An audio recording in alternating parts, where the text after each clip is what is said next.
የተደፈረችው።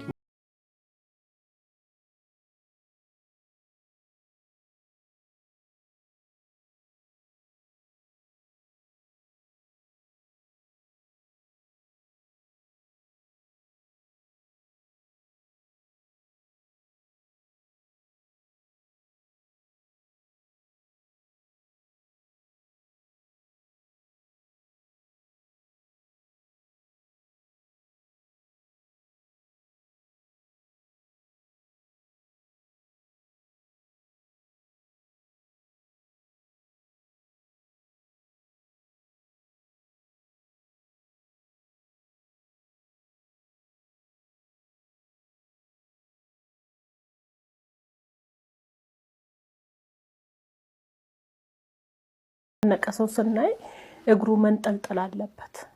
የሷ ደግሞ ያው ወፍራም ስለነበረች ዘፍ እንዳለች ነው ያለችውና አንገቷ ብቻ ነው ወንበሩ ላይ ያለው እንደረገጠና አንገቷ ብቻ ነው ትንሽ እንደዚህ ያለውና ትንሽ እዚች ጋር ብቻ ትንሽ ቆራጣ ያረጋት ገመዱ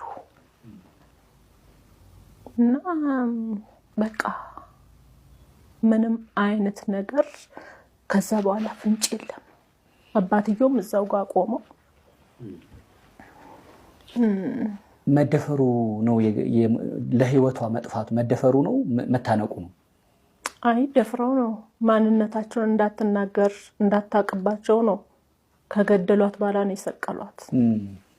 ይቆመች ነው መሰለኝ ቲቪ ያይቻለችና ቆመሽ ለምንድን ነው ምታዳምጪውማ ብዬና ካሰረጋት ልጅ አትንቀሳቀስም ምታጠናበት ወንበር ላይ በራሷ ቶርሽ ጫማ ላይ ፈተው ምንም አይነት ለማነቅ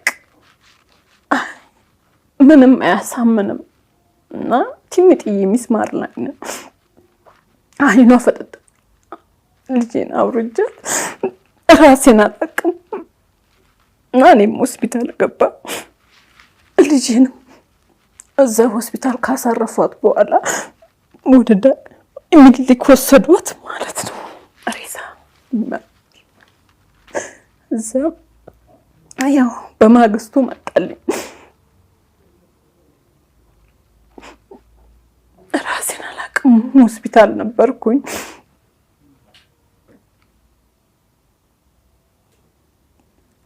በዛ ውስጥ መቅበር ግድ ነው። አሁንም አልቻልኩም ራሴን ሳትኩኝ ሆስፒታል ገባሁ።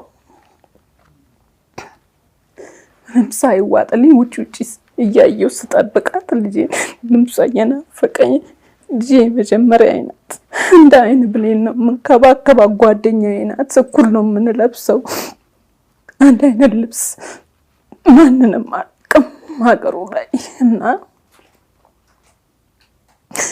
ከወር በኋላ ተደፍራ ነው ተባልኩኝ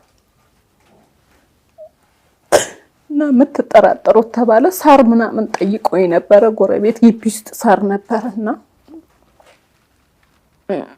ያው ብዙ ናቸው ወደ 8 ምናምን ይሆናሉ የሚኖሩት። እንደዚህ ተጋይተን ነበር አልኩኝ። የነበርኩበት ቤትም ተከተላይ መታ ተደውሎላን ነው ልጅቷ የወጣችው የነሱ ልጅ ማለት ነው። ወደ 20 ምናምን አመት የሚሆናት ልጅ ስትከታተላይ ነበርና ተጠርጣሪዎች ታሰሩ። ከ9 ወር በኋላ ነፃ ተለቀቁ። ያው ህግ ያቋል። የልጄ ጉዳይ ግን እነሱ ከተለቀቁ በኋላ ምንም አይነት ፍንጭ የለም። በቃ ሰው ዶሮ እንኳን ሲሞትበት ይፈልጋል መፍትሄ ያጣውና ከኔ ጉዳይ ይልቅ ልጄ ሰላም ነሳች። በቃ ማለት ምንም ማድረግ አልችልም። ስለ ሚዲያ ምንም ማቀው ታሪክ የለም። ብስለቱ የለኝም። 2009 ላይ ነውና ቋቅሜ አንድ ገብቼ ጥቅምት 10 ላይ ነው ልጅ ያረፈችው። አንድ ወር እዛ ግቢ ውስጥ ገብቼ ማለት ነውና አዲስ ግቢ ነው። ከዛ በኋላ ምንም አይነት ነገር የለም። አሁን ሁሌም ስከታተል ቲክቶክ ተጠቃሚ አይደለሁም። ምንም አይነት ነገር ማለት ምንም አይነት ነፃነት አልነበረኝም በፊት ማለት ነው።